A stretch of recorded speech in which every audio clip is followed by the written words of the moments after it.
едно доказателство, че такъв разговор се е случил. Какво доказателство?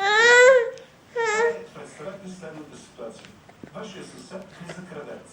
Вие го виждате, Баба. идва полиция и ви казва, Баба. крадеца, вие какво правите в чуждо жилище? И започва следствие по вас. Баба. Ние се намираме сега в такава ситуация. Кой бил записан? Баба. Ами, това ако е вярно, че записан бившия премиер в тоалетната, извинявам се за сравнението, това значи ли, че той така е с някой в тоалетната? Това значи ли, че той дори не разбира какво казва. И ето моето предложение към тях.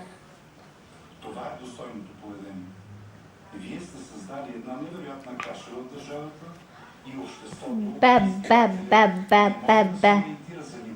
Взима му баба. Глупости да не кажа, може би е силна дума. Не го занимава с политика. Хвърлят едни обещания, които сме ги слушали вече дълго време. Въпросът е дали или